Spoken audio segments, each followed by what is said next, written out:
Hi achievers academy viewers, ఈరోజు మనం discussion చేసేటువంటి న్యూ సిలబస్ పరంగా జేఎల్ఎం జూనియర్ లైన్మెన్కి సంబంధించి చాలా ఇంపార్టెంట్ సబ్జెక్ట్స్కి సంబంధించిన టాపిక్స్ మనం డిస్కషన్ చేసేటువంటిదిగా చెప్పొచ్చు. ఇందులో కనుక చూసినట్టయితే జేఎల్ఎం సిలబస్ అనేది చాలా simple syllabus. Only basic concept కనుక కొంచెం కమాండింగ్ కనుక ఉంటే ఈజీగా జాబ్ తీసుకుపోయి మనం తీసుకోవాల్సినటువంటి సబ్జెక్ట్గా మనం చెప్పొచ్చు. ఎందుకంటే సింపుల్ సార్, మనం గత సంవత్సరాల్లో నేర్చుకునేటువంటి ఎలక్ట్రానిక్స్ కానీ మ్యాగ్నెటిజం కానీ ఇలాంటి అన్ని చిన్న చిన్న టాపిక్స్ పైన బేసిక్స్ పైన కనుక మనకు కొంచెం కనుక కమాండింగ్ కనుక ఉంటే వాటిపైన ఈజీగా మనం జాబ్ కొట్టేసే ఛాన్స్ ఉండొచ్చు. ఇందులో మెయిన్ ఇంపార్టెంట్ అంటే అందరు కాన్సెప్ట్ ఈజీగా చదివి గుర్తుపెట్టుకునేటువంటి కాన్సెప్టే. అందరూ ఈజీగా చదివి మనం నేర్చుకుంటాం. కాకపోతే ఏంటంటే దీంట్లో ప్రాబ్లమ్స్ వచ్చేటువంటి ఛాన్స్ చాలా ఎక్కువ మొత్తంలో ఉంటుంది. అంటే 20% వరకు ప్రాబ్లమ్స్ వచ్చేటువంటి ఛాన్స్ ఉంటుంది. ఎందుకంటే ఎవరైతే కాన్సెప్ట్ను కనుక నేర్చుకొని కామన్గా వెళ్ళిపోతారు సార్, ఆ కాన్సెప్ట్ పైన వచ్చేటువంటి ఫార్ములా బేసిక్తోని మనం ప్రాబ్లం కనుక కొంచెం ప్రాక్టీస్ చేసినట్టయితే మనము 20% అంటే ఒక 20 క్వశ్చన్స్ అన్నా 15 క్వశ్చన్స్ అన్నా కూడా ప్రాబ్లం వస్తే దాంట్లో 10 క్వశ్చన్లు కనుక మనం ఈజీగా అయితే ఎవరైతే చేస్తారో వాళ్ళది ర్యాంక్ మొదటి స్థానంలో ఉండడానికి ఛాన్స్ ఉంటుంది. ఎందుకంటే 90% స్టూడెంట్స్ అంతా కూడా కాన్సెప్ట్ను చదువుకొని ఎగ్జామ్లోకి వెళ్ళిపోతారు. కాకపోతే ప్రాబ్లమ్స్ అనేది ప్రాక్టీస్ ఎవరు చేయరు. ప్రాబ్లమ్స్ కనుక ప్రాక్టీస్ చేసినట్టయితే చాలా స్కోరింగ్ చేసి జాబ్ వచ్చేటువంటి ఛాన్స్ ఉంటుంది. కాబట్టి మైండ్లో ఫిక్స్ చేసుకోండి. ఇక నేను మాట్లాడేది ఏంటంటే ఎప్పుడైతే క్లాస్ విన్న తర్వాత మొత్తం ఆ టాపిక్ను డిస్కషన్ మెథడ్లో చదువుకున్న తర్వాత నెక్స్ట్ మోడల్ పేపర్ చేయాలి. మోడల్ పేపర్ చేస్తేనే దీనిపైన కాన్సెప్ట్ అనేది గుర్తుండడానికి ఛాన్స్ ఉంటుంది. ఎందుకంటే ఇదంతా టెక్నికల్ సబ్జెక్ట్లో సార్ మోడల్ పేపర్స్ అనేది చాలా ఇంపార్టెంట్గా చెప్పొచ్చు. ఎందుకంటే పేపర్ ప్యాటర్న్ అనేది గత సంవత్సరాల నుంచి చూసినప్పుడు కొంచెం చేంజ్ అవుతున్నది.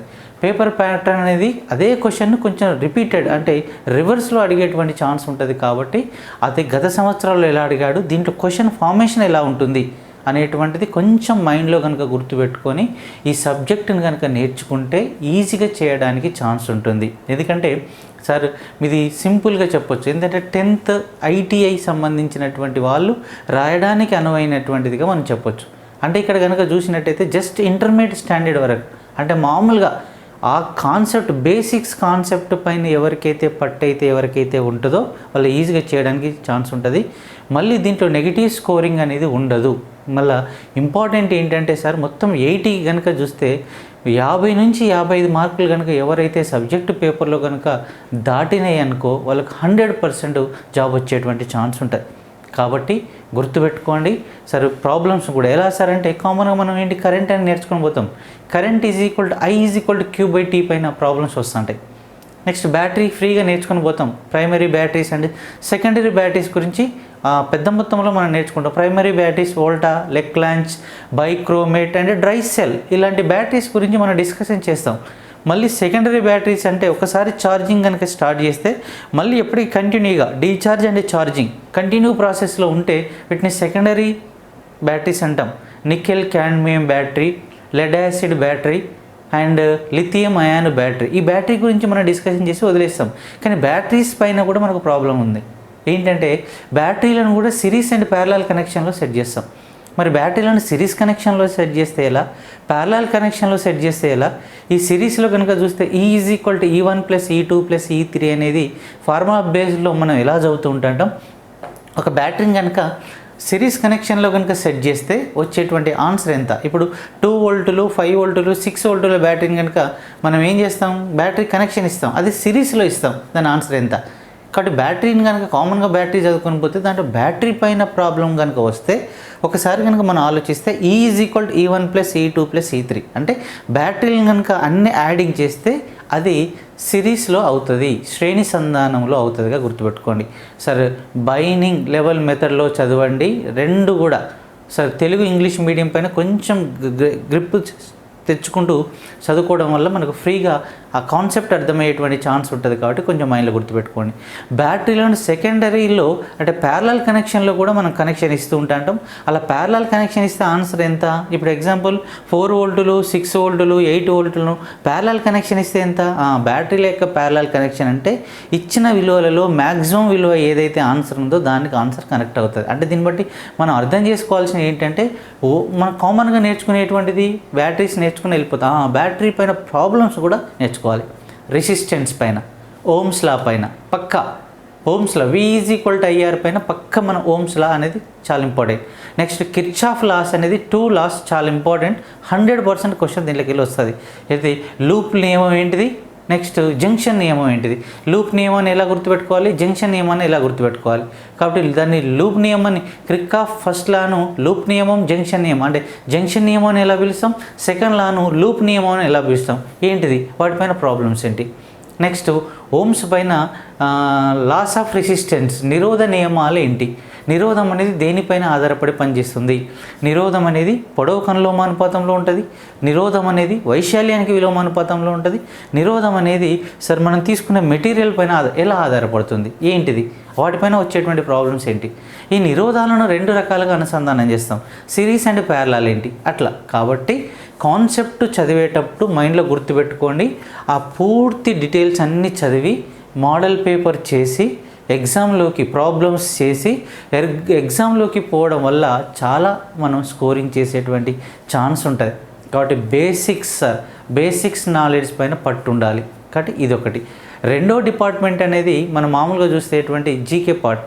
ఈ జీకే పార్ట్కు సంబంధించింది కూడా చదవాలి. ఎందుకంటే 65 క్వశ్చన్లు కామన్గా ఏం కాదులే అనేటువంటిది ఓన్లీ సబ్జెక్ట్ నేర్చుకొని పోవడం వల్ల సార్ అటు జీకేకి సంబంధించినటువంటి జనరల్ స్టడీస్ పేపరు మైనస్ అయ్యే ఛాన్స్ ఉంది. జనరల్ స్టడీస్ ఇంకా బాగా చదువుకుని వెళ్తే ఈ పేపరు మనకు సబ్జెక్టు పేపర్ కూడా ప్రాబ్లం అయ్యే ఛాన్స్ ఉంది. ఇవి 2 సమాన బేస్లో తీసుకొచ్చినప్పుడే ఈజీగా స్కోరింగ్ చేయవచ్చు. మన కాన్సెప్ట్ ఏంటంటే ఇది 80 మార్క్స్.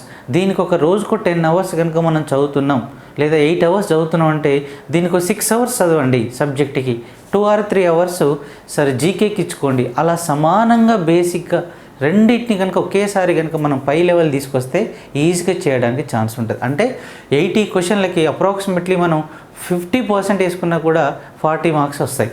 దీంట్లో 65 వేసుకున్నా కూడా అప్రాక్సిమేట్లీ మనం చూసి గుర్తుపెట్టేది ఒక 35 వచ్చింది. సరే 40 + 35 అప్రాక్సిమేట్లీ 40, మొత్తం 80 marks. Top 1 state first rank ఉండేటువంటి ఛాన్స్ ఉంటుంది. కాబట్టి మైండ్లో గుర్తుపెట్టుకోండి.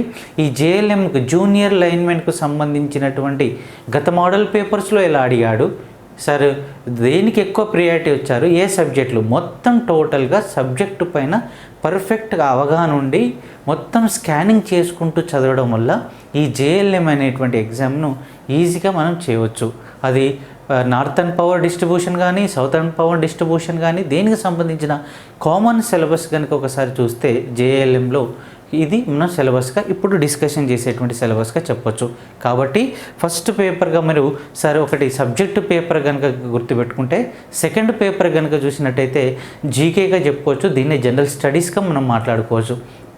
ఫస్ట్ పేపర్కు సంబంధించినటువంటి 80 క్వశ్చన్స్ ఒక 10 టాపిక్స్లో రావడానికి ఛాన్స్ ఉంటుంది. ఆ 10 టాపిక్స్లో ఫస్ట్ టాపిక్స్ ఫండమెంటల్ ఎలక్ట్రిసిటీ అనేది ఫస్ట్ టాపిక్గా చెప్పొచ్చు. అసలు కరెంట్ అంటే ఏంటి, ఇది ఫండమెంటల్ ఎలక్ట్రిసిటీ. నేను ఎక్స్ప్లెయిన్ చేస్తాను. ఫండమెంటల్ ఎలక్ట్రిసిటీ అంటే ఏంటి, ఫండమెంటల్ బ్యాటరీస్ ఏంటి, సార్ ఫస్ట్ది అసలు కరెంట్ అంటే ఏంటి, కరెంట్లో ఉండేటువంటి నియమాలు ఏంటి, సెకండ్ది ఏంటి బ్యాటరీస్ అనేటువంటిది ఏంటిది, అసలు బ్యాటరీలను ఎన్ని రకాలుగా కనెక్షన్ ఇస్తాం, సెకండ్ టాపిక్. థర్డ్ టాపిక్ అనేది మ్యాగ్నెటిజం అనేటువంటి టాపిక్.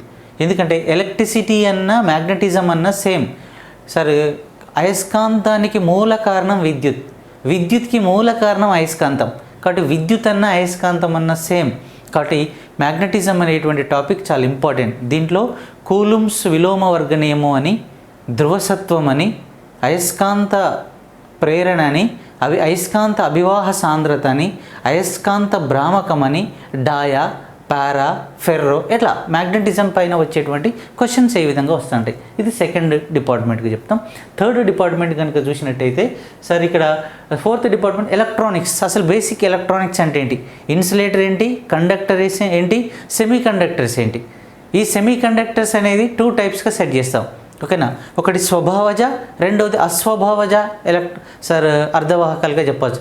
ఇంట్రాసినిక్ అండ్ ఎక్స్ట్రాసినిక్ అర్ధవాహకాలుగా చెప్తాం సెమీ కండక్టర్స్గా. ఈ ఎక్స్ట్రాసినిక్ సెమీ కండక్టర్ అస్వభావజ అర్ధవాహకాలు మళ్ళీ 2 రకాలు. ఒకటి పీ రకం అర్ధవాహకం, రెండోది ఎన్ రకం. P type of semiconductor and N type of. ఈ పిఎన్ కలిపితే వచ్చేది జంక్షన్ డయోడ్. అత్యధిక మొత్తంలో జంక్షన్ డయోడ్లు కనుక ఉన్నట్టయితే దాన్ని ట్రాన్సిస్టర్, అత్యధిక మొత్తంలో కనుక ట్రాన్సిస్టర్లు కనుక ఉన్నట్టయితే దాన్ని మైక్రో ప్రాసెసర్. ఈ మైక్రో ప్రాసెసర్ అత్యధికంగా కనుక ఉన్నట్టయితే అదే కంప్యూటర్గా చెప్తాం. మరి ఈ కంప్యూటర్ ఎలా పనిచేస్తే అవంతా కూడా మనం బేసిక్ కాన్సెప్ట్లో వచ్చేటువంటిది. 4th ఎలక్ట్రానిక్స్ అనేటువంటి టాపిక్. 5th సబ్ టాపిక్ కనుక చూస్తే very important, fundamental of AC. 6th topic fundamental of DC. AC Motors ఏంటి, అసలు డీసీ మోటార్స్ ఏంటి, ఏసీ డీసీ ఎలా ఫండమెంటల్ చెప్తాం, ఏసీ మోటార్ యొక్క కాన్సెప్ట్ ఎలాను మనం కనెక్షన్ ఇస్తాం, డీసీ అనేది ఎలా ఇస్తాం, DC machines and AC machines. Main important electricity అనేది కూడా ట్రాన్స్ఫార్మరే మెయిన్.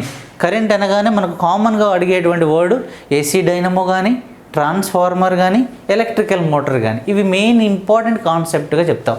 మరింత ట్రాన్స్ఫార్మర్లో పనిచేసేటువంటి ప్రిన్సిపల్ ఏంటి, మ్యూచువల్ ఇండక్షన్, అన్యోన్య ప్రేరణ అనే సూత్రం ఏ విధంగా ఆధారపడి పనిచేస్తుంది.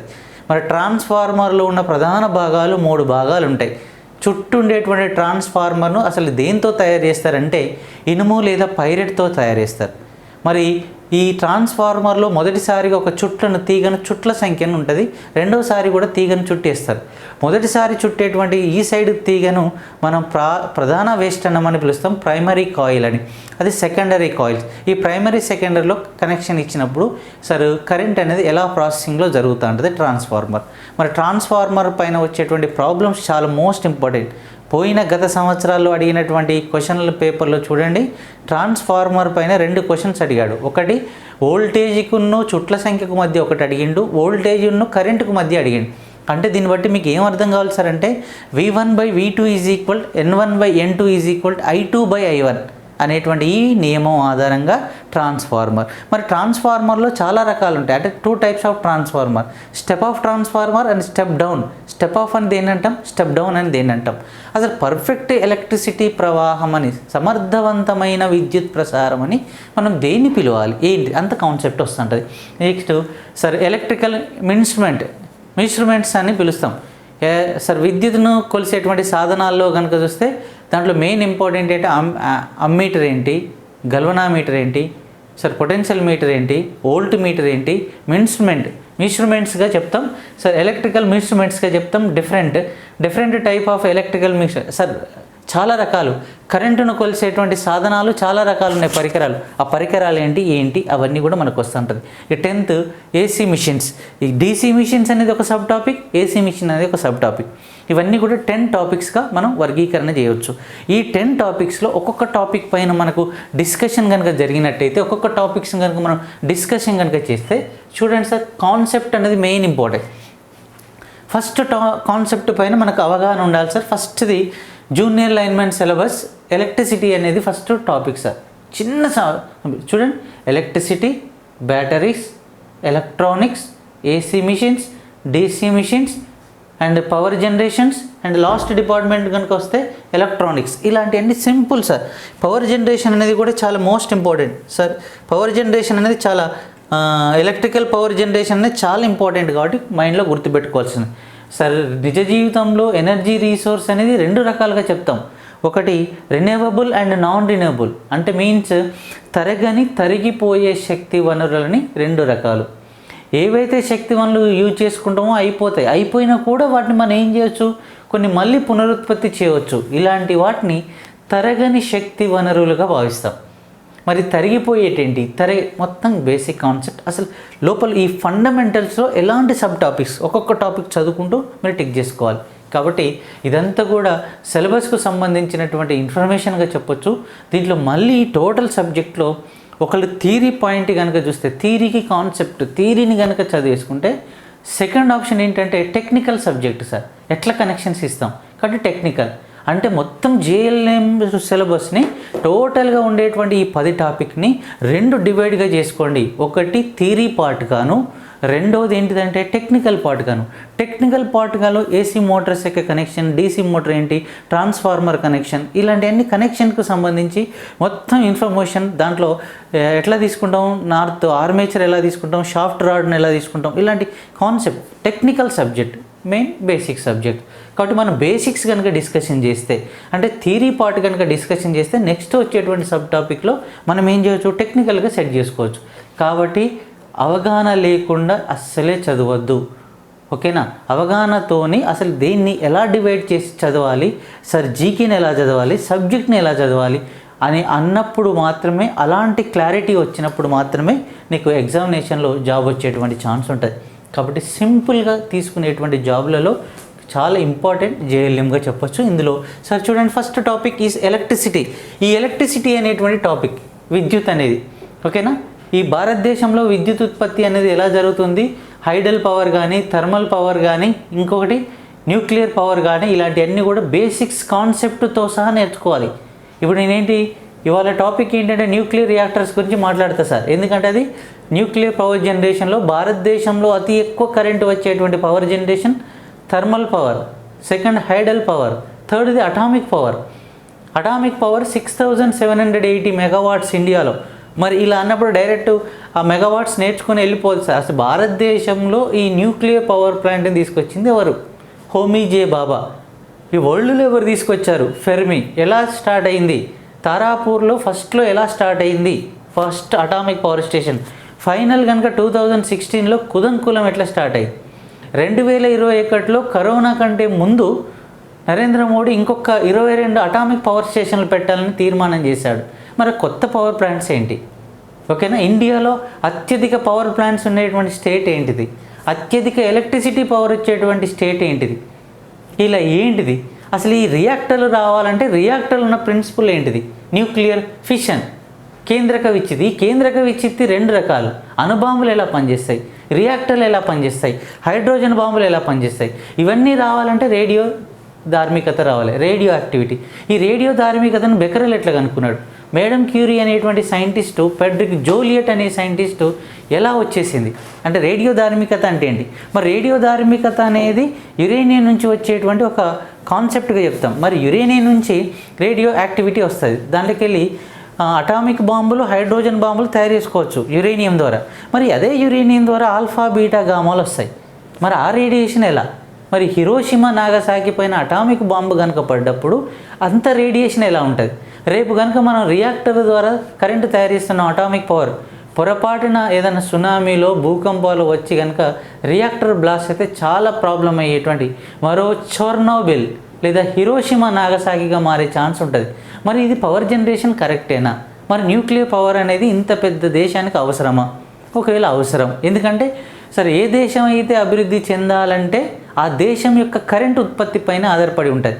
చిన్న చిన్న దేశాలు సార్ 50 లక్షలు ఉండేటువంటి చిన్న చిన్న దేశాలు, 25 లక్షలు ఉండేటువంటి దేశాలు వరల్డ్లో నెంబర్ 1 సార్. ప్రపంచంలో అత్యధిక అటామిక్ పవర్లో మనకు ఫస్ట్ పొజిషన్ ఉండేది సార్ మామూలుగా ఫ్రాన్స్ అనేటువంటి దేశం. మన 29 రాష్ట్రాల్లో మన కాడ సార్ మహారాష్ట్ర మొదటి స్థానం అటామిక్ పవర్లో. మరి ఎలా కొన్ని దేశాలు ఏంటంటే అటామిక్ పవర్ ప్లాంట్ను ప్లాంట్లను మూసుకుంటూ వస్తున్నది జర్మనీ 2021లో. మరి ఇండియా మాత్రం కొత్త 22 పెట్టాలని తీర్మానం చేసి. ఎందుకన్నప్పుడు ఇంత పెద్ద జనాభా సార్, 140 crores వరల్డ్ పాపులేషన్లో సెకండ్ పొజిషన్ ఉన్న ఇండియాకు ప్రతి క్యాండిడేట్కు కరెంట్ ఇవ్వాలంటే నాట్ ఏ జోక్ సార్. కాబట్టి మనకేంటంటే మొత్తం గ్రామీణ ప్రాంతాల నుంచి భారతదేశంలో ఉన్న ప్రతి పౌరునికి కరెంట్ ఇవ్వాలంటే ఒక హైడలో ఒక థర్మలో కనుక యూజ్ చేసుకుంటే చాలా కష్టం. ఎందుకంటే సార్ హైడల్ పవర్ కనుక చూస్తే మనం కామన్గా ఆలోచించేది ఏంటి, టైడల్ and hydel. Sir hydel power కనుక చూస్తే సార్ అది మొత్తం కరెంట్ అనేది ఎప్పుడైనా వాటర్తో అది చేయబడి ఉంటుంది. ఆ వాటర్ ప్రాజెక్ట్లో ఫుల్ వాటర్ ఉన్నప్పుడే చేసేది ఉంటుంది. మరి ఇంకోటి థర్మల్ చూడండి, బొగ్గు. భారతదేశంలో ఉండేటువంటి బొగ్గు నిక్షేపాలను 2 రాష్ట్రాలు, ఆ రాష్ట్రాల్లో వచ్చేటువంటి బొగ్గును తీసుకొని అయిపోతున్నాయి. మరి ఇంత పెద్ద దేశానికి కనుక ఇది నాన్ రిన్యూవబుల్ ఎనర్జీ రీసోర్స్, బొగ్గు అనేది తరిగిపోయేది. మరి తరిగిపోయే దాని గురించి మనం చేస్తే ఎలా ఉంటుంది, కానీ మరి తరగని దానిపైన ఎట్లా చేయాలి. మరి ఇప్పుడు ఏంటిది సోలార్ కానీ, విండ్ కానీ, టైడల్ కానీ ఇలాంటి వాటిపైన ఫ్యూచర్ జనరేషన్ కొరకు ఇప్పుడే సెట్ చేసుకుంటే ఎలా ఉంటుంది. ఇప్పుడు ప్రపంచాన్ని షేక్ చేస్తున్నది సార్ హైడ్రోజన్. ప్రపంచంలో హైడ్రోజన్ ఆధారిత ట్రైన్లు స్టార్ట్ అయినాయి, బస్సులు స్టార్ట్ అయినాయి, ఎలక్ట్రికల్ బైకులు స్టార్ట్ అయినాయి, మొత్తం ఇవన్నీ కూడా. మరి హైడ్రోజన్ అనేది ఎలా యూజ్ అవుతుంది ఏంటిది అలా అంత కాన్సెప్ట్ సార్. ఫండమెంటల్ ఆఫ్ ఎలక్ట్రిసిటీలో ఫండమెంటల్ ఏంటి, అసలు కరెంట్ అంటే ఏంటి, పొటెన్షియల్ అంటే ఏంటి, ఈఎంఎఫ్ ఎలక్ట్రోమోటివ్ ఫోర్స్ అంటే ఏంటి, ఓకేనా, ఫండమెంటల్ ఆఫ్ ఎలక్ట్రిసిటీ. నెక్స్ట్ ప్రాథమిక ఘటం అని దేన్ని పిలుస్తాం, సెకండరీ ఘటం, ప్రైమరీ అండ్ సెకండరీ బ్యాటరీ. ఇందులో ఇదంతా రావాలంటే ఫస్ట్ ఒక సర్క్యూట్ రావాలి. సాధారణ విద్యుత్ వలయం అని దేన్ని అంటారు, ఫండమెంటల్ ఎలక్ట్రిసిటీ. సాధారణ విద్యుత్ వలయం కనుక వలయం సర్క్యూట్ అని దేని కనాలి, మన ఇంట్లో కనుక ఒక బల్బు కనుక వెలగాలంటే ఫస్ట్ బ్యాటరీ ఉండాలి. సామర్థ్య జనకం, కరెంటును పుట్టించేటువంటి వాడే సామర్థ్య జనకుడు, కాబట్టి దాన్ని డోనర్గా పిలుస్తాం బ్యాటరీ. సార్ పైన బల్బు తీసుకున్నాం సార్, బల్బు రావాలంటే ఏం ఉండాలి, సామర్థ్య వినియోగదారుడిగా పిలుస్తాం, రిసీవర్గా తీసుకుంటాం. ఈయన డోనర్ అయితే ఆడ రిసీవర్ అవుతుంది. మరి ఆడ డోనర్ రిసీవర్, ఆడ బల్బ్ ఉంది, ఆడ బ్యాటరీ ఉంది. ఈ రెండింటిని కలపడానికి మధ్యలో ఒక బ్రోకర్ ఉండాలి, కామన్ మాటలలో కనెక్టర్స్ ఉండాలి. దీన్నే కనెక్షన్స్ అంటాం. కనెక్టర్ అంటే తీగలు ఉండాలి, అంటే ఒక బ్యాటరీ ఉండాలి, కనెక్టర్లు ఉండాలి, పైన బల్బ్ ఉండాలి. ఈ మూడింటి యొక్క సముదాయాన్ని సాధారణ విద్యుత్ వలయం అంటాం, కామన్ జనరల్ సర్క్యూట్ అంటాం. అంటే ఏదైనా కూడా ఒక వలయం పూర్తి కావాలి అంటే ఒక కరెంట్ అనేది ఆన్ కావాలి, ఒక ఫ్యాన్ అనేది నడవాలి, బల్బ్ అనేది ఎలగాలి, నెక్స్ట్ కూలర్ అనేది తిరగాలి. ఇలాంటి కాన్సెప్ట్ రావాలంటే పక్క 3 ఉండాలి. కాబట్టి జనరల్ సర్క్యూట్, సాధారణ విద్యుత్ వలయం, ఫండమెంటల్ ఆఫ్ ఎలక్ట్రిసిటీ, సాధారణ విద్యుత్ వలయం అని దేన్ని తీసుకుంటాము అంటే ఒక బ్యాటరీ, కనెక్టర్స్, నెక్స్ట్ రెండవది ఏంటిది ఒక బల్బ్, దీన్ని రిసీవర్ అంటాం. ఓకే, సామర్థ్య జనకం, సామర్థ్య వినియోగదారుడు, కనెక్టర్లు. ఈ మూడింటి యొక్క సముదాయాన్ని సాధారణ విద్యుత్ వలయం అంటాం. సాధారణ విద్యుత్ వలయం అనేటువంటిది చాలా ఇంపార్టెంట్గా చెప్తాం సార్. అంటే జనరల్ కాన్సెప్ట్ వస్తున్నా. నెక్స్ట్ దాంట్లో వచ్చేటువంటి టూల్స్ ఏంటి, బ్యాటరీ యొక్క టూల్స్ ఏంటి, ఇలా టూల్స్ ఏంటి, ఓకేనా, ఆ టూల్స్ ఎలా తీసుకుంటాం sir. Ohm's law, very very most important law in Ohm's law ఎలా చెప్తుంది సార్ అంటే V = IR అనేది ఓమ్స్ లా. ఈ ఓమ్స్ లా అనేది ఏం చెప్తుంది సార్, ఓకేనా, మొత్తం ఎలక్ట్రిసిటీకి మెయిన్ కారణం ఓమ్స్ లా. అంటే సార్ ఫస్ట్ అడిగేది resistance and conductance. Free of electrons is a conductance, opposite of free of electrons is a resistance. అంటే స్వేచ్ఛ ఎలక్ట్రాన్ల ప్రవాహాన్ని వాహకత్వం అంటే స్వేచ్ఛ ఎలక్ట్రాన్ల ప్రవాహాన్ని ఆపేటువంటి ధర్మాన్ని, ఒక వలయంలో స్వేచ్ఛ ఎలక్ట్రాన్ల ప్రవాహాన్ని వ్యతిరేకించేటువంటి స్వభావాన్ని విద్యుత్ నిరోధం అంటాం. నిరోధాన్ని రెసిస్టెన్స్ పవర్ అంటాం, R అనేటువంటిది. మరి నిరోధం పైన ఆధారపడేటువంటి సూత్రం ఓమ్స్ లా, V = IR. అంటే V = IR అనేది ప్రూఫ్ కావాలంటే ఇక్కడ ఒక ఇక్కడ కాన్సెప్ట్ ఉంటుంది సార్, ఒక స్టేట్మెంట్ ఉంటుంది. కాన్స్టాంట్ టెంపరేచర్ అనేది కామన్. స్థిర ఉష్ణోగ్రత వద్ద వలయంలో ప్రవహించే కరెంట్ అనేది తన గుండా వచ్చే పొటెన్షియల్కి ఎప్పుడు కనుక అనులోమానుపాతంలో ఉంటే దీన్నే ఓమ్ నియమంగా చెప్పాలి. మరి ఓమిక్ కండక్టర్స్ ఏంటి, నాన్ ఓమిక్ కండక్టర్స్ ఏంటి, ఇవన్నీ కూడా ఓమ్స్ లా పైన వస్తుంటుంది. దీంట్లో ఓమ్ లాస్ కంటే ముందు నిరోధ నియమాలు అనేది వస్తుంటుంది. నిరోధం అనేది 3 అంశాలపైన ఆధారపడుతుంది. నిరోధం అనేది వాహకానికి సార్ మనం తీసుకునే ఎటువంటి మెటీరియల్ పైన డిపెండ్ అవుతుంది. నిరోధం అనేది పొడవుకు అనులోమానుపాతంలో ఉంటుంది. నిరోధం అనేది వైశాల్యానికి విలోమానుపాతంలో ఉంటుంది. మరి దీంట్లోకి వచ్చే విశిష్ట నిరోధం ఏంటిది, ρ = RA/L. టోటల్ సార్ నిరోధ నియమాలపైన వచ్చే ఫార్ములా V1/V2 = N1/N2 ఓకేనా సార్ A2/A1 వైశాల్యానికి విలోమానుపాతంలో ఉంటుంది. కాబట్టి ఇవే ఓమ్స్ లా ఆధారంగా వస్తుంది. దీంట్లో ఓమ్స్ లా అనేది చాలా Kirchhoff laws, 2 laws of Kirchhoff laws అని 2 లాస్గా చెప్తాం. ఒకటి జంక్షన్ నియమం, రెండవది లూప్ నియమం. ఓకేనా సార్, వలయంలో ఏ సైడ్ నుంచి వచ్చేటువంటి కరెంట్ అనేది వాటి యొక్క బీజీయం మొత్తాలకు ఎప్పుడైనా 0గా ఉంటే దాన్ని కిర్చాఫ్ లాస్ అంటాం. మరి ఇక్కడ సెకండ్ లా అనేది లూప్ నియమంగా చెప్పాలి. అంటే జంక్షన్లోకి వచ్చేటువంటి ఏదైనా వలయంలోకి వచ్చేటువంటి కరెంట్ ఎలా ఉంటుంది, వలయం నుంచి బయటకు పోయేటువంటి కరెంట్ను ఎలా ఉంటుంది, ఆ రెండింటి మధ్య నియమాన్ని తెలియజేస్తే ఆ కిర్చాఫ్ లా. ఈ కిర్చాఫ్లో ఓమ్స్లో కెపాసిటర్లో సిరీస్ అండ్ ప్యారలల్ నిరోధాలను శ్రేణి సంధానంలో సెట్ చేస్తే ఎలాంటి ఆన్సర్లు వస్తాయి, సమాంతర సంధానంలో చేస్తే ఎలాంటివి వస్తాయి. నిరోధాల శ్రేణి సంధానం R is equal R1 plus R2 plus R3 అనేటువంటి ఫార్ములా. మరి నిరోధాల సమాంతర సంధానం R is equal R1 into R2 by R1 plus R2 అనేటువంటి ఫార్ములా. కాబట్టి నిరోధాలకు సిరీస్ అండ్ ప్యారలల్లో కలిపితే ఎలా, వాటిపైన వచ్చేటువంటి ప్రాబ్లమ్స్ ఏంటి ఉంటాయి, ఓకేనా. చాలా ఇంపార్టెంట్ ప్రాబ్లం. ఓమ్స్ లా పైన వచ్చేటువంటి ప్రాబ్లం, స్పెసిఫిక్ రెసిస్టెన్స్ అంటే విశిష్ట నిరోధం పైన వచ్చేటువంటి ప్రాబ్లమ్స్, అండ్ టోటల్గా సిరీస్ అండ్ ప్యారలాల్లో వచ్చేటువంటి ప్రాబ్లమ్స్గా మనం చెప్పొచ్చు. Next electrostatistics and capacitor C is equal Q by V. తనలో కొంత ఆవేశాన్ని నిల్వ ఉంచుకునేటువంటి ఏదైనా ఒక పదార్థాన్ని కెపాసిటర్ అంటాం. తనలో కొంత ఆవేశాన్ని స్టోర్ చేసుకోవాలి, దీన్నే కెపాసిటర్ ఆర్ కెపాసిటెన్సీ అంటాం. C is equal to Q by V. ఈ కెపాసిటర్కి ప్రమాణం ఫారెడ్ అనే ప్రమాణాన్ని చేస్తాం. ఈ కెపాసిటర్ నిజ జీవితంలో రెండు రకాలుగా అనుసంధానం చేస్తాం. ఒకటి సిరీస్ అండ్ ప్యారలల్, శ్రేణి సమాంతర. శ్రేణి సంధానం చేస్తే C is equal to C1 into C2 by C1 plus C2. సమాంతర సంధానం C is equal to C1 plus C2. అంటే దీన్ని బట్టి మీకు అర్థమైనటువంటి క్వశ్చన్ ఏంటంటే, నిరోధాల శ్రేణి సంధానానికి సూత్రం ఈజ్ ఈక్వల్ టు కెపాసిటర్ల యొక్క సమాంతర సంధానానికి ఈక్వల్గా పనిచేస్తుంది, ఓకేనా. కెపాసిటర్ల యొక్క సమాంతర సంధానం ఈజ్ ఈక్వల్ టు నిరోధాల శ్రేణి సంధానానికి ఈక్వల్. ఎగ్జాంపుల్ చూడండి, నిరోధాల శ్రేణి సంధానం R is equal to R1 plus R2 plus R3. కెపాసిటర్ల సమాంతర సంధానం C is equal to C అంటే కెపాసిటర్ నిరోధాల శ్రేణి సంధానం ఈజ్ ఈక్వల్ టు కెపాసిటర్ల సమాంతర సంధానం. కెపాసిటర్ల సమాంతర సంధానం C is equal to C1 plus C2. నిరోధాల సమాంతర సంధానం R is equal to R1 into R2 by R1 plus R2. మరి ఇక్కడ క్వశ్చన్ చూడండి, మరి కెపాసిటర్ల శ్రేణి సంధానం C is equal to C1 into C2 by C1 plus C2. ఈ capacitor 2 types of connection, series and parallel connection ఎలా చేస్తాం ఏంటిది అన్నది. కాబట్టి గుర్తుపెట్టుకోండి sir. Earthing principles of method of earthing principles and method of. ఏదైనా ఒక నిజ జీవితంలో ఒక పెద్ద బిల్డింగ్ కనుక కట్టినప్పుడు ఎర్తింగ్ అనేది చాలా మోస్ట్ ఇంపార్టెంట్ సార్. ఆ ఎర్తింగ్ ఇచ్చినప్పుడు భూమి లోపల ఇచ్చేటువంటి ఎర్తింగ్ పౌడరు కోల్ కానీ ఎలా ఆ కనెక్షన్ అనేది ఎలా ఇస్తాం సార్. ఎందుకంటే ₹1,00,000 స్టెబిలైజర్ ఇంటికి పెట్టుకునేటువంటి బదులు 500 రూపీస్తో మనం ఇంటికి ఎర్తింగ్ పెట్టుకోవడం వల్ల పెద్ద పెద్ద విద్యుత్ ప్రవాహాల నుంచి ఇంటిని కాపాడడానికి ఉపయోగించే మెయిన్ మెథడ్లో ఎర్తింగ్ అనేది చాలా మోస్ట్ ఇంపార్టెంట్గా చెప్తాం.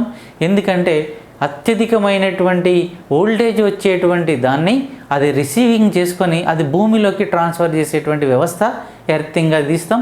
కాబట్టి మరి ఆ ఎర్తింగ్కి మనం ఎలా సాల్ట్ కానీ, నెక్స్ట్ ఏంటిది అంటే కోల్ కానీ, నెక్స్ట్ ఎర్తింగ్ పౌడర్ కానీ ఎలా యూజ్ చేసి దాని కనెక్షన్ ఎలా ఇస్తా అంటాం. ఇవంతా ఫండమెంటల్ ఆఫ్ ఎలక్ట్రిసిటీ అనేది చాలా ఇంపార్టెంట్గా చెప్పొచ్చు.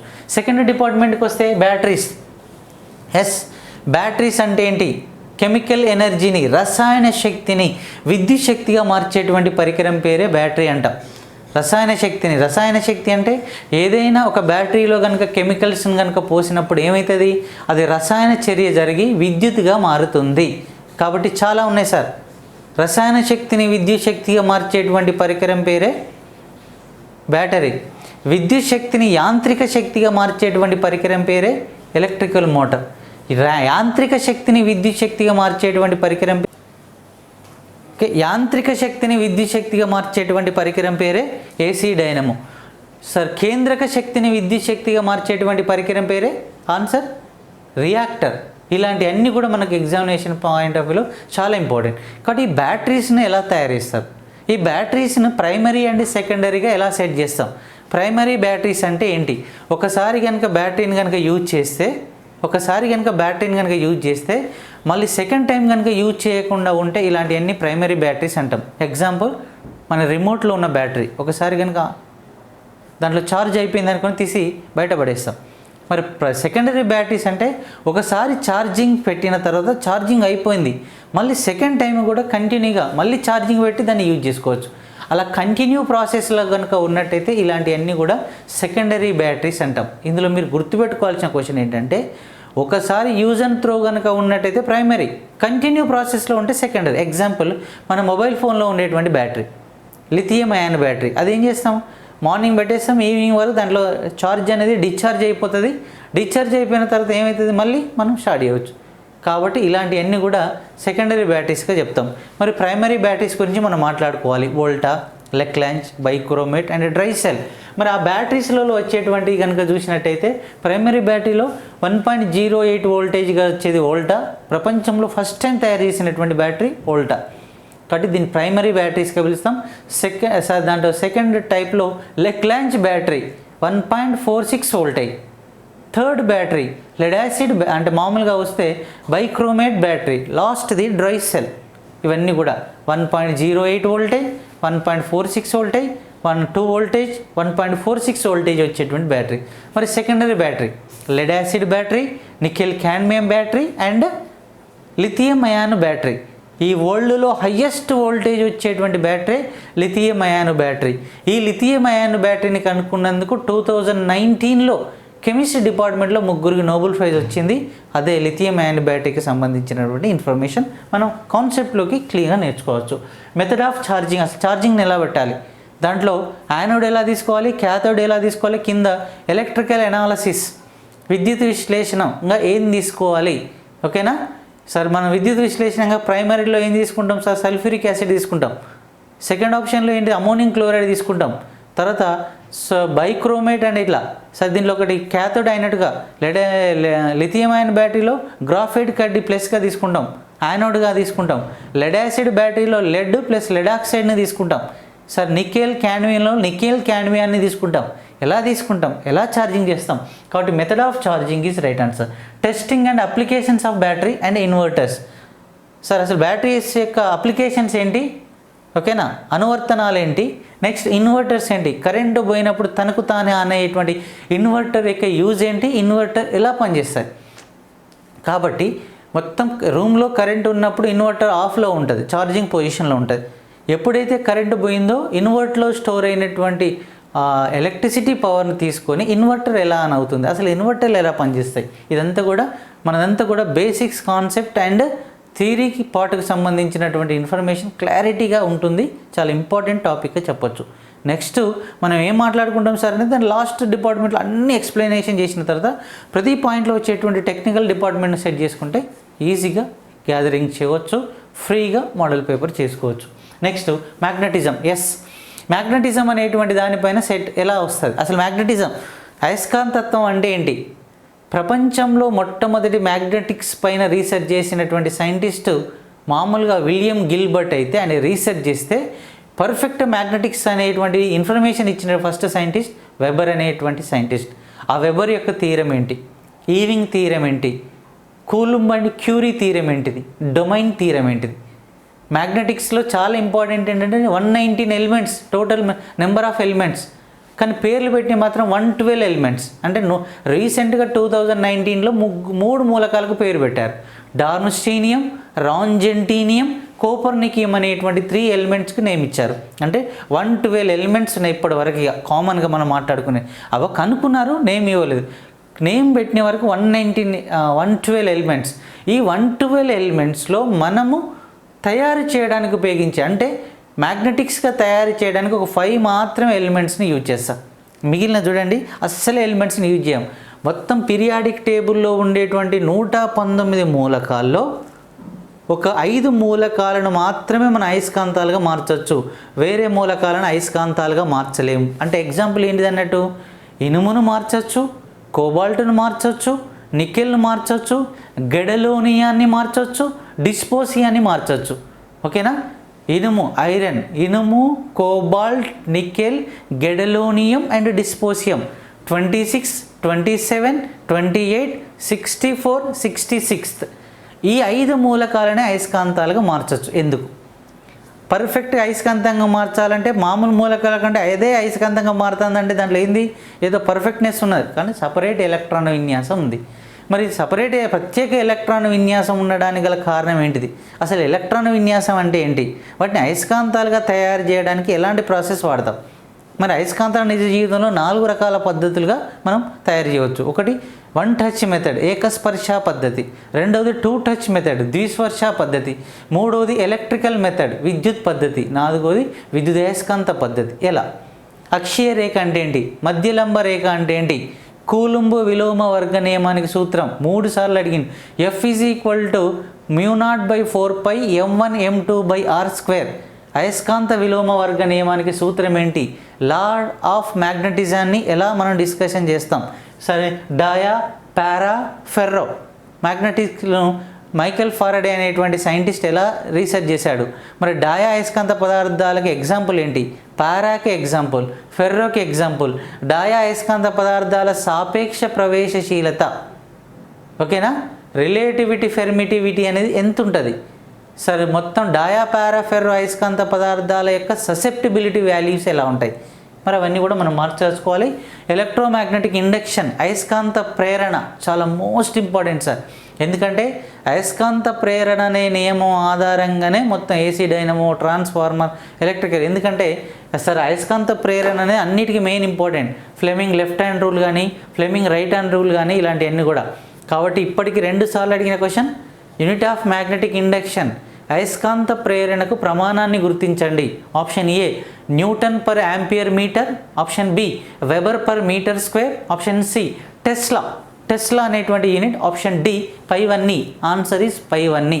కాబట్టి ఎలా ఏంటి మ్యాగ్నెటిక్స్ అంటే చూడండి సార్, ఫండమెంటల్ ఆఫ్ ఎలక్ట్రిసిటీ ఒక టాపిక్, సెకండ్ టాపిక్ బ్యాటరీస్ అనే టాపిక్, థర్డ్ది మ్యాగ్నెటిజం, ఫోర్త్ది ఎలక్ట్రానిక్స్, ఇట్లా ఫిఫ్త్ది కనుక ఇట్లా మనం పవర్ డిస్ట్రిబ్యూషన్, తర్వాత సిక్స్త్ది AC machines and DC machines. చూడండి ప్రతి కాన్సెప్ట్ వైజ్గా వస్తున్నది కాబట్టి అది.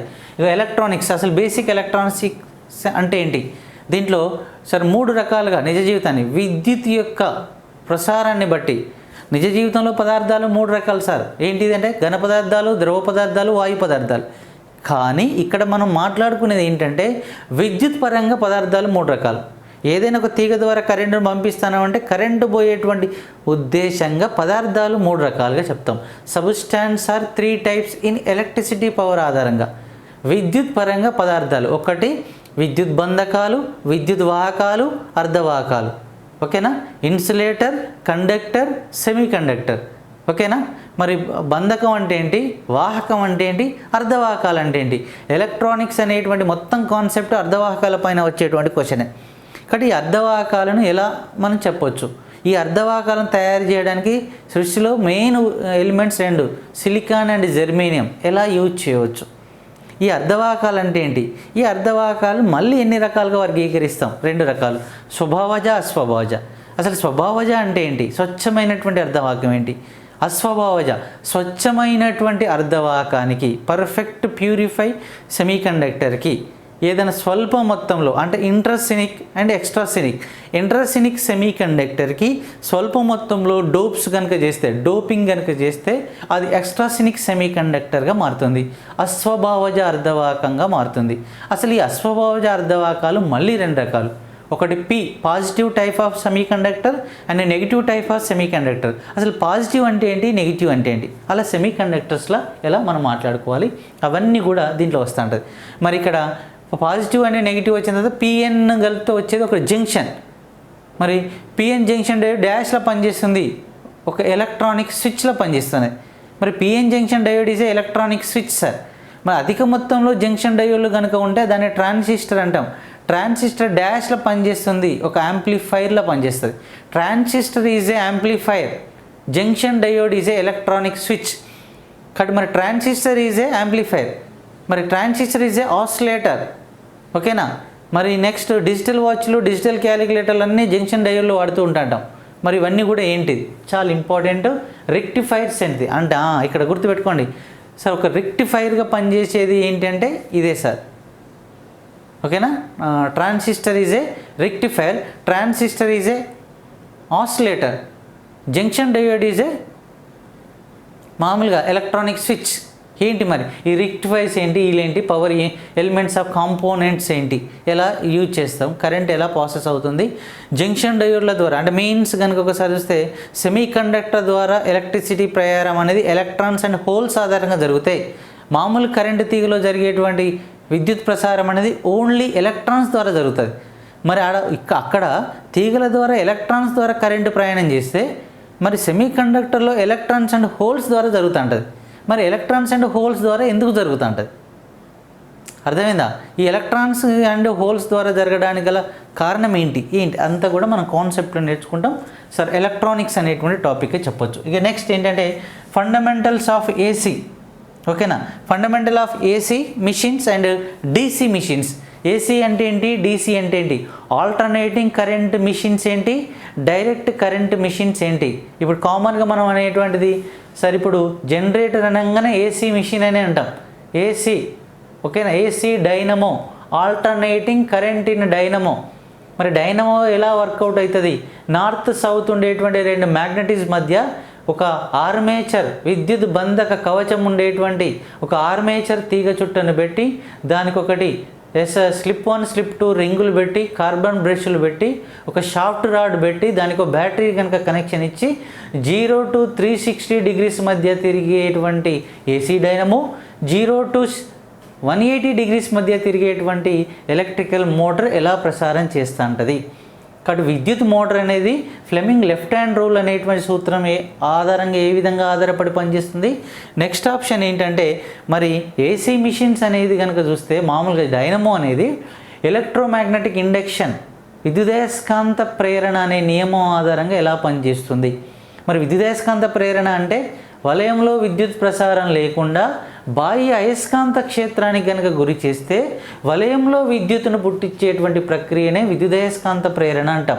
ఈ విద్యుదయస్కాంత ప్రేరణనే ఎలా పనిచేస్తుంది ఏంటిది, AC machines and DC machines. Very very important constructions, working principles, AC and DC generators and DC generators యొక్క వైండింగ్ అంత టెక్నికల్ సబ్జెక్ట్లో మనకు వచ్చేస్తుంది. Next transformer, most important question in transformer. ఇవన్నీ కూడా బేసిక్స్, ఎందుకంటే మీకు ఈజీగా కాన్సెప్ట్గా గుర్తు రావాలి సార్. ఎందుకంటే ఎవరైనా కామన్గా అడుగుతారు సార్ జేఎల్ఎం సిలబస్ అనగానే మళ్ళీ కదా simple basics concepts of electricity, batteries, magnetism, electronics, power distributions, AC machines, DC machines ఇట్లా పర్ఫెక్ట్గా చెప్పడం వల్ల మనకి ఆటోమేటిక్గా మనం స్కాన్ చేసి చదువుకోవచ్చు. ఏ టాపిక్ వైజ్గా ఆ టాపిక్ని స్కాన్ చేసి చదువుకోవచ్చు. కాబట్టి మైండ్లో గుర్తుపెట్టుకోండి. ట్రాన్స్ఫార్మర్, అసలు ట్రాన్స్ఫార్మర్ అంటే ఏంటి, ట్రాన్స్ఫార్మర్లో స్టెప్ అప్ ఏంటి, స్టెప్ డౌన్ ఏంటి, అసలు ట్రాన్స్ఫార్మర్ యొక్క మెయిన్ ఫార్ములా, మెయిన్ సూత్రం ఏంటి, principal of transformer. Transformer A నియమం ఆధారంగా పనిచేస్తుంది, ట్రాన్స్ఫార్మర్ మ్యూచువల్ ఇండక్షన్ అన్యోన్య ప్రేరణ అనే సూత్రం ఆధారంగా పనిచేస్తుంది. ఈ అన్యోన్య ప్రేరణ అంటే ఏంటి, ఓకేనా. రెండు పక్క తీగ చుట్టలు తీసుకున్నప్పుడు ఒక తీగ చుట్ట గుండా కరెంటును పంపిస్తే దాని పక్కనున్న తీగ చుట్టలకు వెళ్ళి ఫలిత ఈఎంఎఫ్ వస్తే దీన్ని అన్యోన్య ప్రేరణ అంటాం, మ్యూచువల్ ఇండక్షన్ అని పిలుస్తాం. మరి స్వయం ప్రేరణ అంటే ఏంటి, ఓకేనా. ఒకే తీగ చుట్టను తీసుకొని అదే తీగ చుట్ట గుండా కరెంటును పంపిస్తే అదే తీగ చుట్టలకు వెళ్ళి ఫలిత ఈఎంఎఫ్ కనుక వస్తే దీన్ని స్వయం ప్రేరణ అంటాం. మరి స్వయం ప్రేరణ అన్యోన్య ప్రేరణకు రెండింటికి ప్రమాణాలు ఒక్కటే, మర్చిపోదు. మ్యూచువల్ ఇండక్షన్ అండ్ సెల్ఫ్ ఇండక్షన్కి ఎప్పుడు ప్రమాణాలు ఒకటేగా చెప్తాం, చాలా ఇంపార్టెంట్గా చెప్పొచ్చు, ఓకేనా. సార్ ట్రాన్స్ఫార్మర్ అనేది ఇలా. మరి ట్రాన్స్ఫార్మర్లో 3 ప్రధాన భాగాలు ఉంటాయి. అందులో కనుక చూస్తే చుట్టుండే దిమ్మను ఐరన్ లేదా పైరెట్తో చేస్తాం. ప్రైమరీ అండ్ సెకండరీ, ప్రాథమిక వేష్టనం, గౌణ వేష్టనం అని పిలుస్తాం.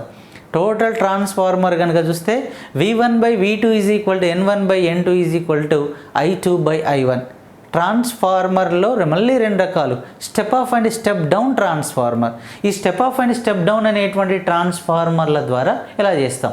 ఈ ట్రాన్స్ఫార్మర్లో ప్రాబ్లమ్స్ ఎలా వస్తాయి, ఎందుకంటే ట్రాన్స్ఫార్మర్లో వచ్చేటువంటి వోల్టేజ్ను ప్లస్ కరెంటుకు మధ్య ఒక ప్రాబ్లం, ట్రాన్స్ఫార్మర్లో వచ్చేటువంటి వోల్టేజ్ అండ్ చుట్ల సంఖ్యకు ప్రాబ్లం. అంటే వోల్టేజ్ చుట్ల సంఖ్య కనుక ఫార్ములా తీసుకుంటే V1/V2 = N1/N2 చుట్ల సంఖ్య వోల్టేజ్కి. అదే కనుక తీస్తే వోల్టేజ్కి ఉన్న కరెంటు కనుక తీసుకుంటే V1/V2 = I2/I1. కాబట్టి కరెంటుకు వ్యతిరేక దిశలో అంటే సార్ విలోమానుపాతంలో ఉంటుంది కాబట్టి అలా మనం మాట్లాడుకోవచ్చు. ఏంటి సార్ అంటే కామన్ అనులోమానుపాతం విలోమానుపాతంగా మనం చెప్పుకుంటే ఒక కాన్సెప్ట్, ఒక X అనేటువంటి చలరాశి, ఒక Y అనేటువంటి చలరాశి. X అనేటువంటి చలరాశి కనుక ఒకసారి మీరు కాన్సెప్ట్ చూడండి, అనులోమానుపాతం అంటాం. V1/V2 = N1/N2 అనులోమానుపాతం. V1/V2 = I2/I1 విలోమానుపాతం. అంటే చూడండి, ఒక చలరాశి కనుక పెరిగితే రెండో చలరాశి కూడా పెరగాలి, ఒకటి పెరిగినా రెండోది పెరగాలి, ఒకటి తగ్గినా ఒక రెండోది తగ్గాలి. అంటే సార్ ఒకటి 2 పెన్నులు కనుక సార్ 2 పెన్ = 20 రూపాయలు అయినప్పుడు ఒక పెన్నుకి ఎంత అన్నప్పుడు 10 రూపాయలు. మరి 4 పెన్నులకి ఎంత అంటే 4 × 10 = 40 రూపాయలు. మరి అదే 3 పెన్నులకి ఎంత అంటే 3 5లు ఎంత 15, 3 10లు 30, కాబట్టి 3 పెన్ అంటే ఒకటి పెరిగితే ఒకటి పెరగాలి, రెండవది ఒకటి పెరిగితే ఇంకోటి పెరగాలి, ఒకటి తగ్గిన ఇంకోటి తగ్గాలి. ఇలాంటి దాన్ని అనులోమానుపాతం అంటాం. విలోమానుపాతం ఒక చరరాశి పెరిగితే ఒక చరరాశి తగ్గాలి, ఒకటి పెరిగితే ఇంకొకటి కనుక తగ్గితే దాన్ని విలోమానుపాతం అంటాం. ఎగ్జాంపుల్ కాన్సెప్ట్ కనుక చూడండి. ఎందుకంటే ఒకసారి ఏంటంటే V ప్రపోర్షనల్ టు I అంటాం ఓమ్స్లా. అంటే కరెంట్ కనుక ఎంత ఎక్కువ పెరిగితే పొటెన్షియల్ కూడా అంత, వోల్టేజ్ కూడా అంత, పొటెన్షియల్ కూడా అంత ఎక్కువ పెరుగుతుంది అంటున్నాం. 10 రూపాయలు పెడితే మంచి పెన్ను, 100 రూపాయలు పెడితే మంచి పెన్ను, 1000 రూపాయలు పెడితే ఇంకా మంచి పెన్ను వస్తుంది. ₹1,00,00,000 రిలీజ్ చేశారు జర్మనీలో. అంత క్వాలిటీ, అంత కాస్ట్లీ. ఒకటి పెరిగితే ఇంకొకటి పెరుగుతుంది. ఇది ప్రపోర్షనల్గా చెప్తాం. ఇన్వర్స్లీ ప్రపోర్షనల్, ఒకటి పెరిగితే ఇంకొకటి తగ్గాలి, ఇది ఇన్వర్స్లీ ప్రపోర్షనల్. ఎగ్జాంపుల్ కనుక మీరు అబ్జర్వ్ చేయండి. ఒకటి పెరిగితే ఇంకొకటి తగ్గాలి అంటే కాన్సెప్ట్ కనుక, సార్ ఇక్కడ నుంచి కనుక మన కాంప్లెక్స్ బస్ స్టాండ్కి వెళ్తే 15 నిమిషాలు పడుతుంది నడుచుకుంటూ, కారులో పోతే 10 నిమిషాలు పడుతుంది, విమానంలో పోతే 2 నిమిషాలు పడుతుంది, రాకెట్లో పోతే ½ మినిట్ పడుతుంది, కాంతి వేగంతో పోతే మిల్లీ సెకండ్ పడుతుంది. వేగం కనుక పెరగడం వల్ల టైం అనేది అక్కడ తగ్గుతుంది. ఒకటి పెరిగితే ఇంకొకటి తగ్గుతుంది. కాబట్టి ఇది ఇన్వర్స్లీ ప్రపోర్షనల్. ట్రాన్స్ఫార్మర్లో వచ్చేటువంటి వోల్టేజ్ అనేది కరెంటుకు ఇన్వర్స్లీ ప్రపోర్షనల్గా ఉంటుంది. నెంబర్ ఆఫ్ కాయిల్స్, చుట్ల సంఖ్యకు మాత్రం ప్రపోర్షనల్గా ఉంటుంది. ఎలా ఉంటుంది అదంతా కాన్సెప్ట్లో వస్తాం. Transformer. Sir electrical power generation చాలా ఇంపార్టెంట్. పవర్ జనరేషన్ కనుక చూడొచ్చు. సార్ ఇక్కడ మీరు అబ్జర్వ్ చేయవచ్చు. మొత్తం కనుక చూసినట్టయితే 10 డిపార్ట్మెంట్స్ ఉన్నాయి. 10 డిపార్ట్మెంట్స్ అప్రాక్సిమేట్లీ. మనకున్న మార్కులు 80 మార్క్స్. అంటే ఏదైనా ఒక సబ్జెక్ట్ కనుక ఒక టాపిక్ తీసుకొని మనం చదువుతున్నామంటే దాంట్లోకి వెళ్ళి 8 క్వశ్చన్స్ మన కంట్రోల్లో ఉన్నాయనుకోవాలి. కానీ ఒక్కొక్కప్పుడు పెరగవచ్చు, తగ్గొచ్చు. కానీ గత 2 సంవత్సరాల నుంచి పేపర్ కనుక మీరు ఎప్పుడు ప్యాటర్న్ కనుక అబ్జర్వ్ చేస్తే, సరే ఇదే టాపిక్ లాస్ట్ ఎలక్ట్రికల్ జనరేషన్ అనేటువంటి పవర్ జనరేషన్ పైన అన్ని టాపిక్ వెళ్ళి 4, 5, 6 అనేటువంటి క్వశ్చన్స్ పడితే ఈ టాపిక్ వెళ్ళి 12, 13 క్వశ్చన్స్ పడ్డాయి. సార్ 6 క్వశ్చన్, అది మినిమం 8 క్వశ్చన్ నుంచి మ్యాక్సిమం 14, 15, 18 క్వశ్చన్స్ పడ్డ టాపిక్ కూడా electrical power generation. Electrical power జనరేషన్లో హైడల్ కానీ థర్మల్ కానీ చూసి గుర్తుపెట్టుకోవచ్చు. Easy, simple. ఏంటి సార్, ప్రాజెక్టుల నుంచి వచ్చే వాటర్ను పెద్ద పెద్ద టర్బైన్లో తిప్పి మెకానికల్ పవర్ని యాంత్రికంగా తిప్పడం ద్వారా కరెంటు పుట్టిస్తాం, హైడల్ పవర్. రెండుది ఏంటిదంటే విండ్ పవర్ కూడా అలానే. ఓకేనా. అదే కనుక థర్మల్ పవర్ పెద్ద పెద్ద బొగ్గును మండించి స్టీమ్గా మార్చి ఆ స్టీమ్ని రీసైకిల్ చేసుకొని రియాక్టర్ల ద్వారా, కామన్ మిషన్ల ద్వారా ఎలక్ట్రిసిటీ పవర్ వస్తే ఇది థర్మల్ పవర్. ఇప్పుడు ఒక క్వశ్చన్ అడుగుతున్నా, చెప్పండి. భారతదేశంలో థర్మల్ పవర్లో మొదటి స్థానం ఉన్న స్టేట్ ఏంటిది? Answer is Madhya Pradesh. వింధ్యాచల్ అనేటువంటి పవర్ ప్రాజెక్ట్ ఇండియాలో అతి ఎక్కువ మొత్తంలో ఏంటి సార్ థర్మల్ పవర్ను ప్రొడ్యూస్ చేసేటువంటి స్టేట్గా చెప్పొచ్చు. మరి ఇక్కడ చూడండి, ఈ అన్నిటికంటే థర్మల్, హైడల్ కంటే న్యూక్లియర్ రియాక్టర్స్ చాలా ఇంపార్టెంట్. ఈ న్యూక్లియర్ రియాక్టర్స్ అనేది ఒక చాలా పెద్ద చాప్టరు. అదేంటంటే బేసిక్స్ కాన్సెప్ట్ అని ఉన్నది. చూడండి, అసలు ఫస్ట్ న్యూక్లియర్ రియాక్టర్ రావాలి అంటే ఫస్ట్ యురేనియం రావాలి. యురేనియం, థోరియం, ప్లూటోనియం రావాలంటే ఫస్ట్ అది రేడియో యాక్టివిటీ రావాలి. అసలు రేడియో యాక్టివిటీ రావాలి అంటే నెక్స్ట్ ఆప్షన్ ఏం రావాలి? ఎక్కడి నుంచి రావాలి? ఐసోటోప్స్, ఐసోటోన్స్, ఐసోబార్ రావాలి. ఇవన్నీ రావాలంటే ఏంటి? అటామిక్ నెంబర్ రావాలి, మాస్ నెంబర్ రావాలి. ఈ అటామిక్ నెంబర్, మాస్ నెంబర్ రావాలంటే ఏం రావాలి?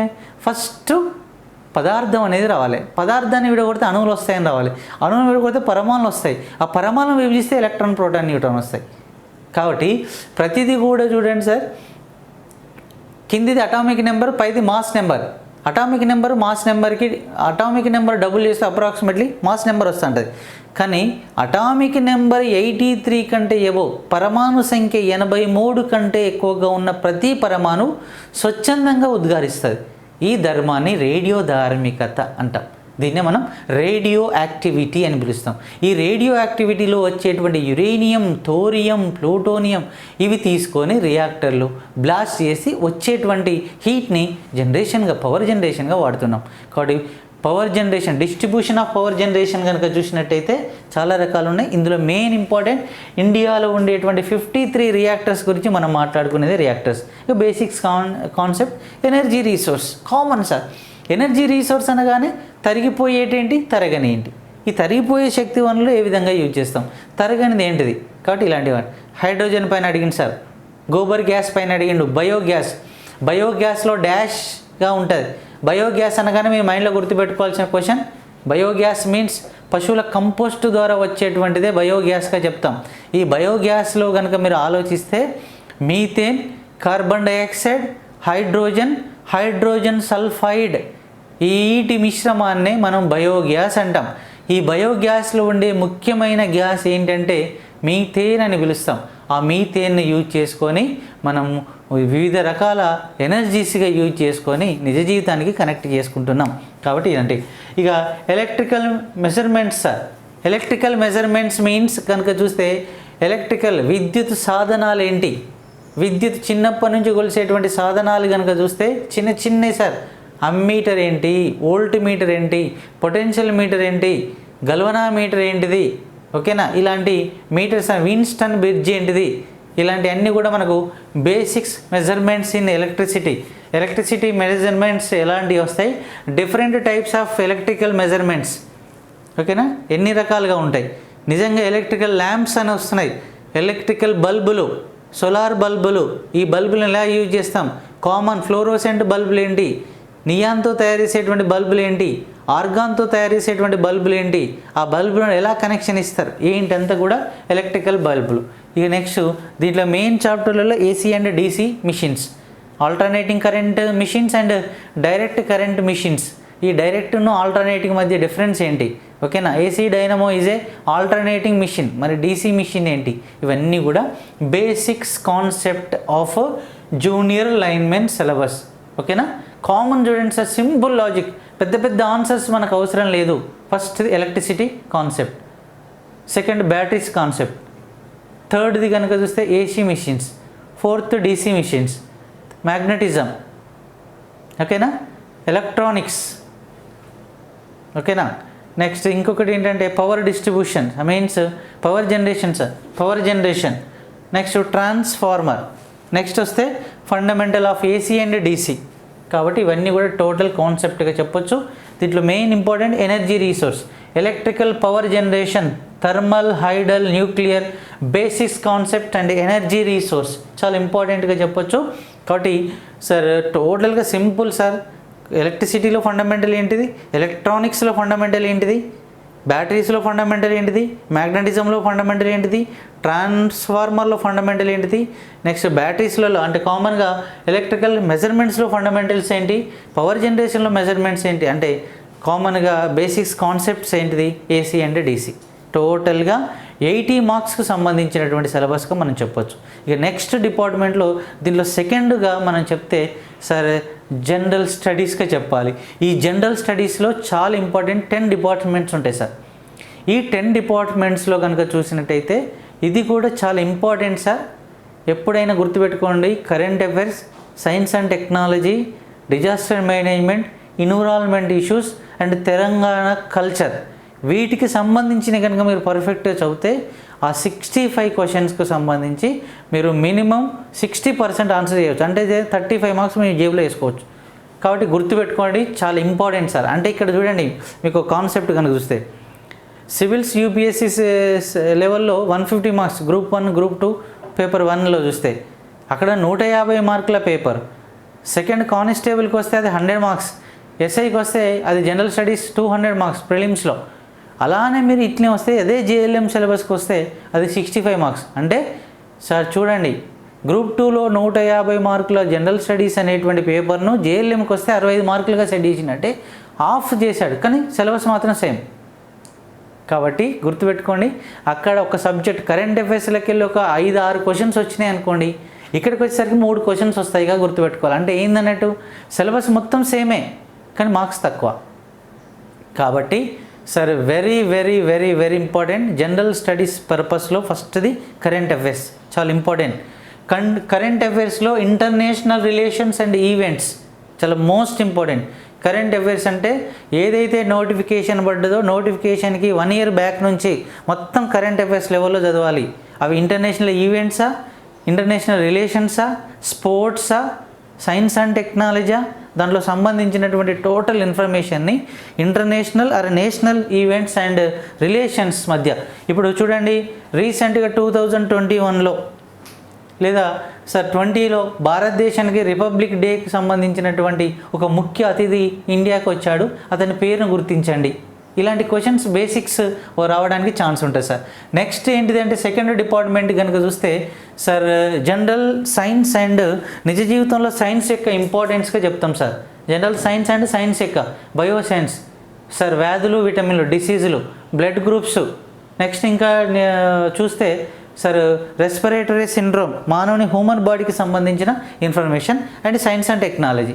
అందులో కెమిస్ట్రీ డిపార్ట్మెంట్ సంబంధించిన యాసిడ్స్ అండ్ బేసిస్ అన్నీ అలానే, ఫిజిక్స్ డిపార్ట్మెంట్ సంబంధించి లైట్ కానీ సార్, నెక్స్ట్ ఇంకొకటి ఏంటంటే ఫ్లూయిడ్స్ కానీ, యూనివర్స్ కానీ, సౌండ్ కానీ, వేవ్స్ కానీ, ఓకేనా, ఇలాంటివి మనం నేర్చుకోవాలి. ఒకటి general science and science and technology. Science and టెక్నాలజీకి చాలా ప్రియారిటీ ఇవ్వాల్సినటువంటి subject. Next very very important sir environment issues and disaster management.